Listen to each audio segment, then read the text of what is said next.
Assalamualaikum warahmatullahi wabarakatuh. Halo anak ibu semua, apa kabarnya? Mudah-mudahan pagi ini anak ibu selalu sehat walafiat dan tetap semangat mengikuti pelajaran pada hari ini. Untuk memulai pelajaran kita, marilah kita baca basmalah. Bismillahirrahmanirrahim. Anak ibu semua, berjumpa kembali pada pembelajaran fikih kelas 1 ya. Pada hari ini kita akan membahas tentang bersuci atau toharoh. Adapun yang kita pelajari pada kesempatan ini yang pertama adalah pengertian bersuci atau toharoh. Yang kedua, alat yang dipakai untuk bersuci. Yang ketiga, macam-macam air yang dipakai untuk bersuci. Yang keempat, macam-macam najis. Yang kelima, tata cara mensucikan najis. Yang keenam, adab buang air. Yang ketujuh, manfaat bersuci. Untuk lebih jelasnya, marilah kita perhatikan pada video berikut ini. Anak ibu semua, berjumpa kembali dengan ibu guru pada mata pelajaran fikih kelas 1. Pada kesempatan ini kita akan membahas tentang bersuci atau toharoh. Adapun tujuan pembelajarannya adalah siswa dapat menyebutkan pengertian bersuci atau toharoh. Siswa dapat menyebutkan alat-alat yang dipakai untuk bersuci. Siswa dapat menyebutkan macam-macam air yang digunakan untuk bersuci. Siswa dapat menyebutkan macam-macam najis. Siswa dapat menyebutkan tata cara bersuci dari najis. Siswa dapat menyebutkan adab buang air. Dan siswa dapat menyebutkan manfaat bersuci. Apa itu pengertian bersuci atau toharoh? Bersuci adalah mensucikan diri dari hadas dan najis.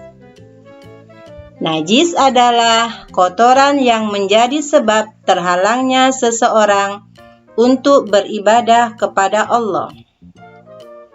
Sedangkan hadas adalah kondisi tidak suci seorang muslim yang menyebabkan terhalangnya orang itu untuk melakukan ibadah. Alat yang dipakai untuk bersuci antara lain kita menggunakan air, menggunakan tanah atau debu, batu, tisu, dan daun kering. Sedangkan macam-macam air yang dipakai untuk bersuci diantaranya adalah ada air embun, air hujan, air salju, air mata air perigi, air laut, dan air sungai.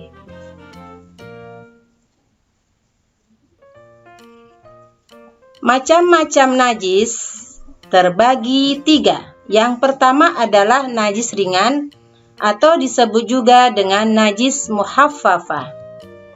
Yang kedua najis sedang atau disebut juga dengan najis mutawassithah. Yang ketiga najis berat atau disebut juga dengan najis mughallazah. Apa sih najis ringan itu? Najis ringan atau najis muhaffafah najis muhaffafah adalah najis ringan. Artinya najis yang hukumnya diringankan. Contohnya adalah air kencing bayi laki-laki yang belum makan apa-apa kecuali air susu ibu atau ASI.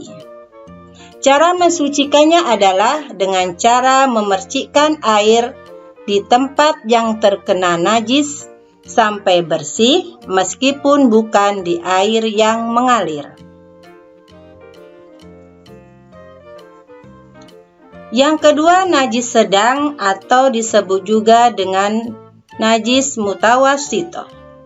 Najis mutawassitoh adalah najis sedang atau pertengahan. Contohnya adalah kotoran manusia dan binatang, nanah, darah, dan bangkai binatang.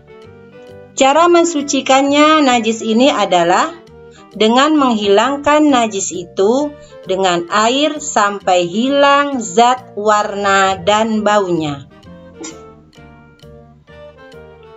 Yang ketiga, najis berat atau disebut juga dengan najis mughallazoh.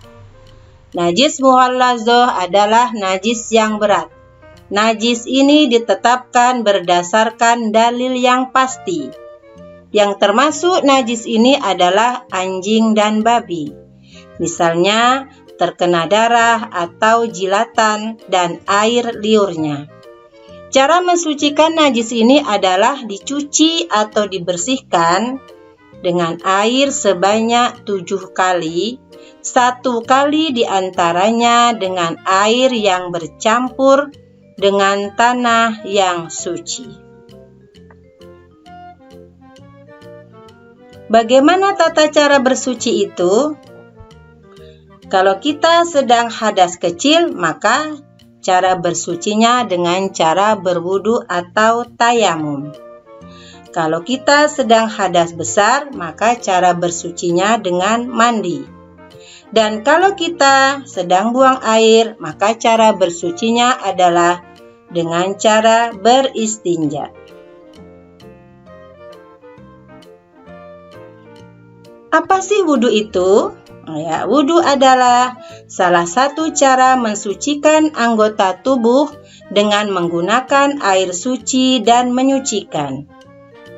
Seorang muslim diwajibkan bersuci setiap akan melaksanakan sholat. Apa itu tayamum? Tayamum adalah pengganti wudu, mensucikan diri dengan menggunakan tanah atau debu yang bersih dan suci. Tayamum dilakukan saat sakit dan tidak boleh terkena air, saat berada di tempat yang tidak ada air, atau sedang dalam perjalanan jauh dengan kendaraan umum.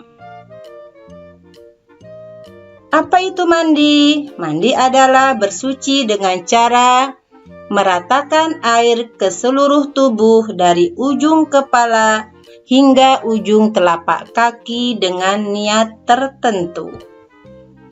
Mandi wajib dilakukan apabila berhenti dari haid dan nifas, mandi hari Jumat, memandikan mayat, atau orang kafir yang baru masuk Islam. Istinja, istinja adalah membersihkan diri dari kotoran setelah buang air besar atau buang air kecil. Jika tidak ada air untuk beristinja, kita dapat membersihkan kotoran tersebut dengan tisu. Adapun adab buang air, yang pertama gunakan kaki kiri saat masuk kamar mandi sambil membaca doa. Bismillahirrahmanirrahim.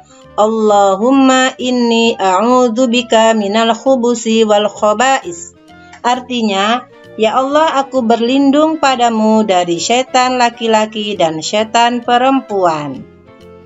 Yang kedua, gunakan kaki kanan saat keluar kamar mandi sambil membaca doa.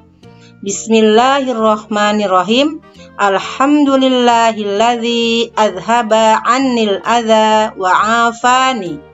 Artinya, segala puji bagi Allah yang telah menghilangkan kotoran atau penyakit dan telah membuatku sehat.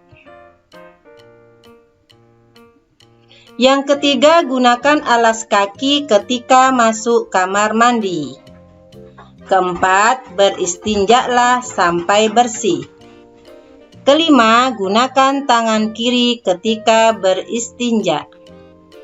Keenam, selesai beristinja, bacalah doa. Bismillahirrahmanirrahim. Allahumma hassin farji minal fawahishi wa zuhhir qalbi minan nifaqi.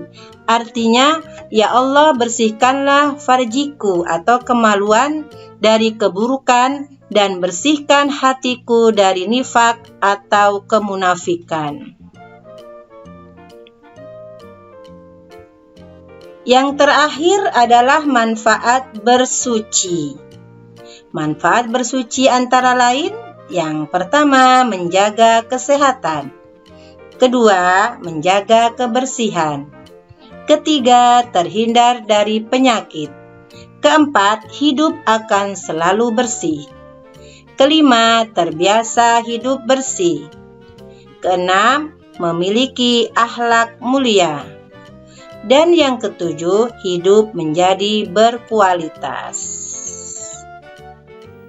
Demikian tadi anak ibu pembelajaran kita pada hari ini. Mudah-mudahan anak ibu bisa mengambil manfaat serta dapat menerapkan dalam kehidupan sehari-hari. Untuk tugas anak ibu di rumah, ya, anak ibu hafalkan doa masuk kamar mandi yang bunyinya Bismillahirrahmanirrahim. Allahumma inni a'udzubika minal khubusi wal khobais. Artinya, ya Allah, aku berlindung kepadamu dari setan laki-laki dan setan perempuan. Anak ibu diulang-ulang ya sampai hafal benar. Setelah anak ibu hafal, kirim ke WA ibu guru melalui video, ya. Nah, anak ibu semua, ya. Sebelum kita akhiri pelajaran hari ini, marilah kita sama-sama membaca hamdalah. Alhamdulillahirrabbilalamin. Dan insya Allah kita akan berjumpa kembali pada pembelajaran selanjutnya. Terima kasih. Wassalamualaikum warahmatullahi wabarakatuh.